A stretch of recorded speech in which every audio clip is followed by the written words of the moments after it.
Okay, so this is exactly where we left off. We've created our groceries array by using JavaScript's array from method. What do we want to do next? Well, we want to loop through this array. But remember, if we go to our index file here, we literally have each li element as one item in that array. And then you go into that item, and of course it has two spans. So let's just look at the first item in our array. It's going to be this li element. And what do we want? Well, we want the first element child, right? We only want to work with this item, this milk word here. Does that make sense? And remember in part 1 of this course, we discussed various traversing methods. We discussed first child, first element child. Remember all these things? Here, we want to make sure it's an element. We don't want to be returned a text node, for example. So we want to loop through each item in the array. But remember, in each case, we want to grab whatever item it is. We want to grab the first element child.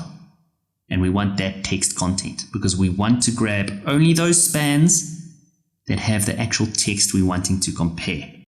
And again, we're going to have to convert all these text items into lowercase because we want to compare apples with apples. So let's go back to our app here. And let's start coding this. Where do we start? Well, let's just have a comment here saying loop through each grocery item. That's what we want to do. So how do we do this? How do we loop through each grocery item? Well, firstly, we need to grab our array. And now is where the magic happens. We can access this forEach method. And the reason we can access it is because we use this array from method. We've converted our groceries into an array. Is that making sense? And if you don't quite know how the forEach method works, please check out my JavaScript Complete Grandmaster course. But you may know how it works. If not, it is quite intuitive. All it does is it loops through each item in the array and it gives us that item as a variable.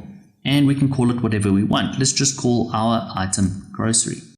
If we go to the index file, remember, when we're using the forEach method, it's going to throw us back each li tag. We've just called that grocery. It's all we've done. And I'm just going to use the new arrow syntax. And this is where the heart of our code is going to belong. The first thing I want to do, remember we've got that li, I want to grab the first element child. So let's define a new variable. Let's call it grocery name because this is what we want to loop through. And we know that's going to be the grocery, that li element. But now we want the first element child, don't we? And then in that child, we want to access its text content property. How awesome is this? Whew, I hope it's making sense. Let's actually stop here. Let's console log this to the screen, just so we can make sure we're doing it all properly. And let's hop over to our browser. Let's go to the console. Let's make that a bit bigger. Let's clear it. Let's go into our search item and type a capital A. Wow! There we go. It's literally searched through all our items. Milk, sugar and spice, something to drink, and pizza. I can clear it again. We can type now small a, and it's done exactly the same thing. How awesome is this? Man, I'm having a lot of fun. So let's go back to our code here. So we know we've successfully looped through all of our items and we're getting its text content. The next step is, remember, we don't want capitals. If we go to our browser here, we've got capitals still. So if the user types milk but with small m's, it's not going to match this milk with a capital.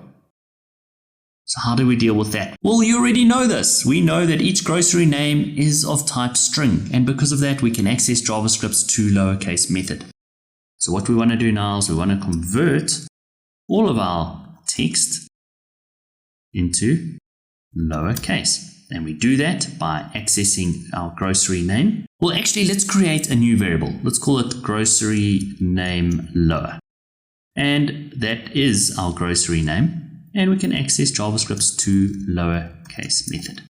Does that make sense? Whew, okay, so we're getting there. What's the next step? Well, the next step is we want to compare whether the user's text, let me just go back here, just so you know what I mean. We want to compare. Let's just delete the console and let me type in milk. what we're wanting to do is we want to compare if the user types milk, we want to search through all those text items below, and we want to see if that milk is anywhere below. And if it is, we want that one to show, and if it's not, we want everything else to disappear. That's what we want to do. So we need a way to compare whether that milk string is anywhere in those names below. And how do we do that? Well, I want to use another method in JavaScript called index of. So let me do a comment here. Now I can say, now we can use index of to see if our text can be found within our grocery name. If nothing is found, a value of -1 is returned, and we can hide the item. This is kind of making sense. I know it might seem overwhelming. We've really gone through a lot in this exercise. I mean, we've spoken about the array from method, the to lowercase method, and now there's another one called index of. But trust me, it is going to help you so much in your web career. So let's jump over to a new lecture before I move on, and I want you to understand this index of method and how it works. See you now.